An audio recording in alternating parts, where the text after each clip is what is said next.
Here we go. I've been looking at your reviews, your comments on how to make this hydraulic bearing puller, which it doesn't start out as a hydraulic bearing puller. So I've been replying to the comments, dribs and drabs, but I figured I'd do a video. What the heck? I'll show you what I got, where I got it from, and how I figured out how to make these cute little adapters here. What my theory behind it was. Every car is going to have different wheel bearings. They're not always going to be the size of a 2005 Subaru rear wheel bearing. They're going to be varying in size, so you're going to have to make adapters for each one application. So you may be able to use them over. You know, one side might be for the 2005 whatever the hell, and the other side you might be able to use it for something else. But anyway, let me go through the steps. I got my computer fired up. I'll show you the websites where I got the different parts. You know, you got to purchase all-thread, this all-thread material here. You should purchase some nuts. There's a nut. You can see the big nuts here. Some washers, some heavy washers. The rest of the stuff, you know, these adapters, spacer blocks, you have to make them. So anyway, let me get at it. I'll get the websites fired up so you can see exactly where I'm getting this stuff. Okay, hold on. Okay, here we go. I got a couple websites set up here.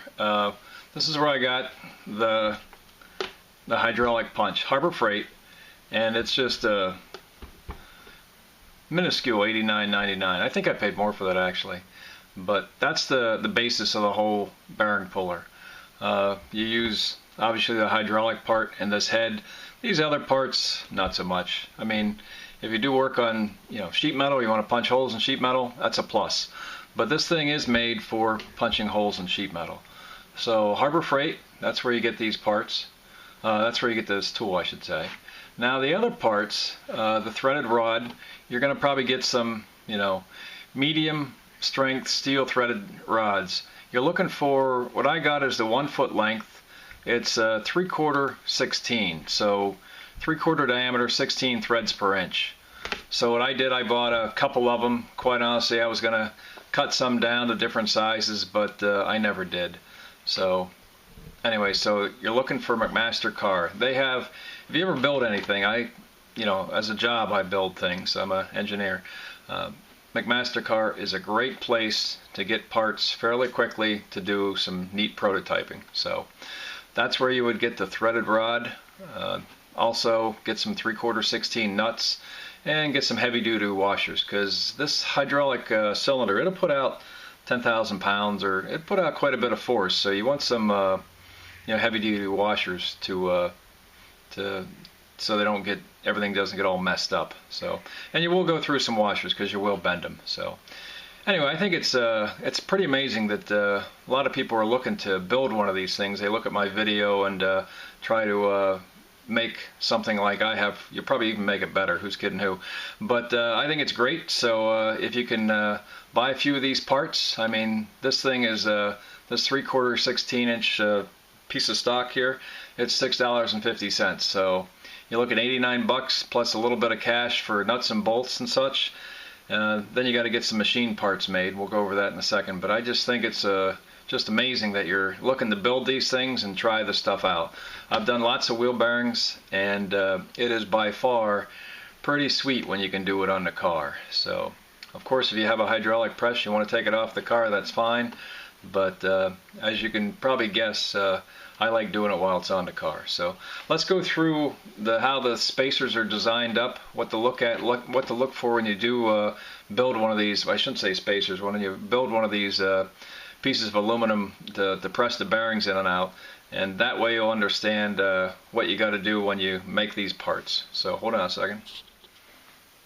Okay, here we go. So we got the hydraulic cylinder, you know, all that good stuff over there. That's pretty self-explanatory.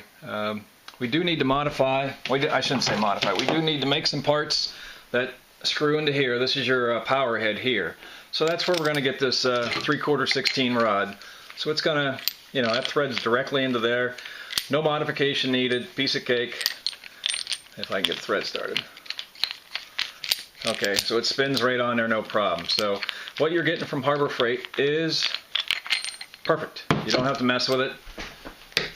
you just gotta procure the rest of these parts here. And again, this is your threaded shaft, McMaster-Carr part, $6.50, believe it or not.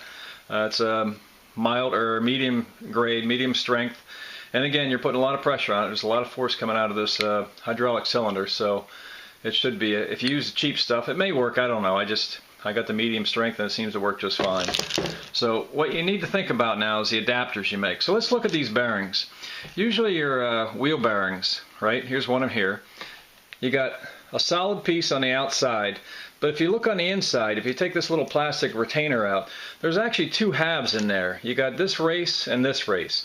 So this bearing has three races, an outer race and two inner races. So when you pull this thing out of your car, nobody really cares, because you know, you shouldn't care either, because you're going to throw the stupid thing away. So you need to get something on the back side of this, whatever the back side is. Either the bearings come out towards the center of the car or towards the outside of the car. But you can put, and this is just a piece of nylon, whatever plastic you got laying around. It doesn't have to be, a precision part. Because at that time, when you're pulling this thing out, you're going to throw the bearing away. So you pull on the inner race, and you're going to pull that way, okay? So on the front of your car, on the outside, you're probably going to have some kind of ring like this. So that bearing can go through there when that hydraulic press is operating, so it pulls it out of the bore. So you do have to figure some kind of ring that this bearing will slide into, just like this, that you can put on the outside of your hub. That way you can pull that thing through. So now, this cylinder, although it's the most wonderful thing in the world, it only has about 1.5 inches of stroke. So you have to, do 1.5 inches, then you got to go a little further. But then once you get to this point here, okay, this ring is only so thick. Of course, you had it, 4 or 5 inches thick.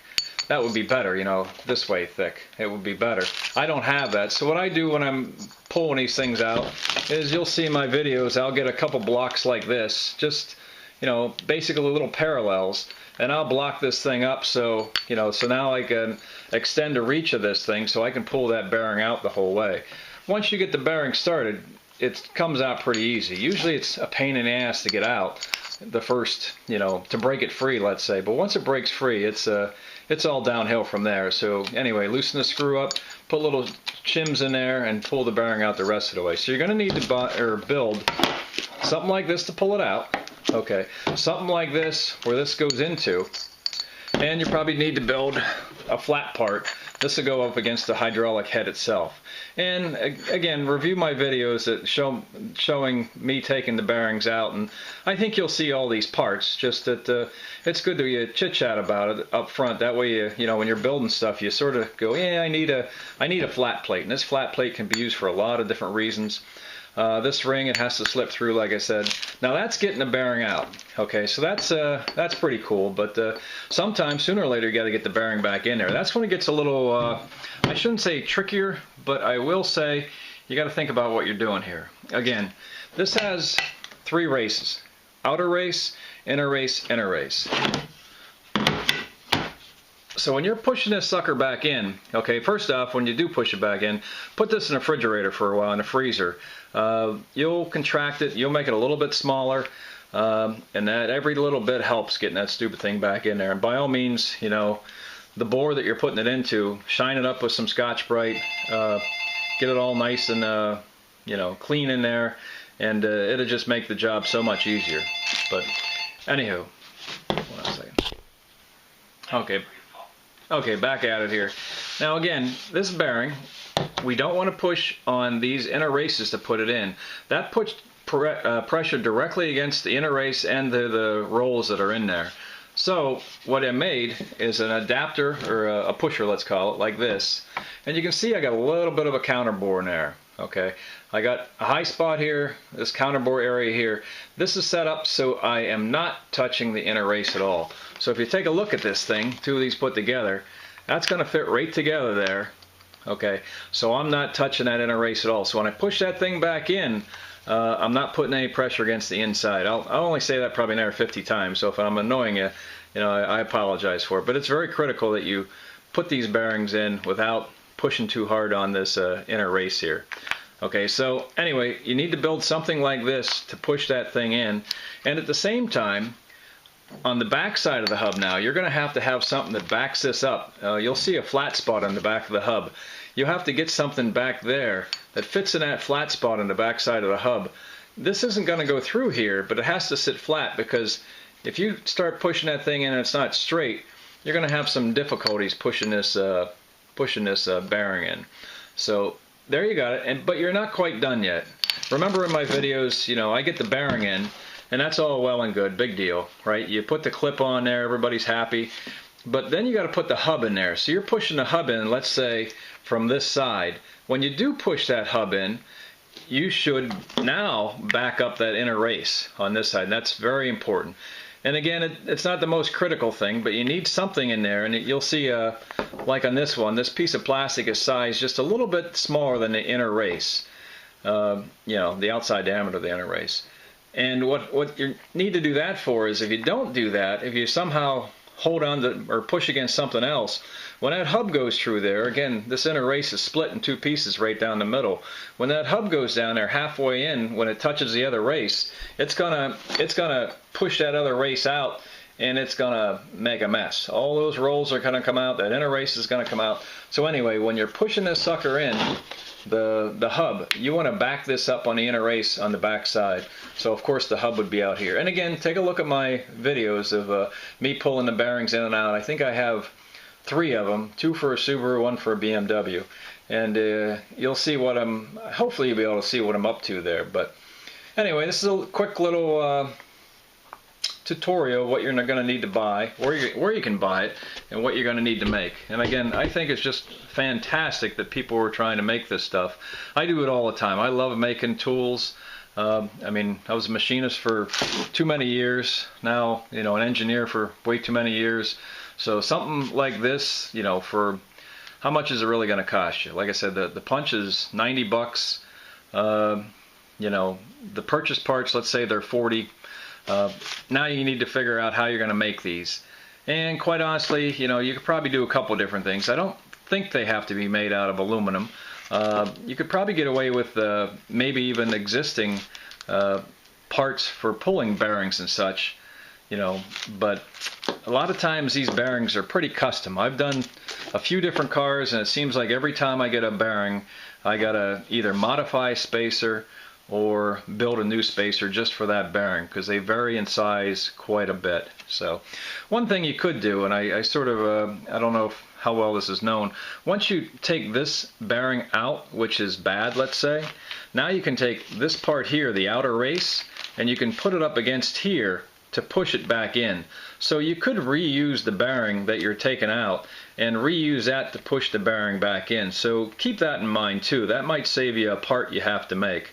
The only problem with that is, you know, taking this diameter, putting it up against another diameter, you know, you got this little bit of a hub here, so maybe that'll help you, but they tend to slip around pretty easy, so I don't know, but that's something to think about. You could always take this bearing, the junker, and use that to push the new bearing into place. So I hope you enjoyed. Hope I didn't give you too much of an overload on what you got to do here. It's really not as bad as it seems, but you just have to think it through, and if you can think it through, I think it's well worth it, because like I said, for 140 bucks or whatever it would cost, you take your car to the garage and get one of these bearings replaced, you'll easily save that in one bearing. So hope you enjoyed. Bye.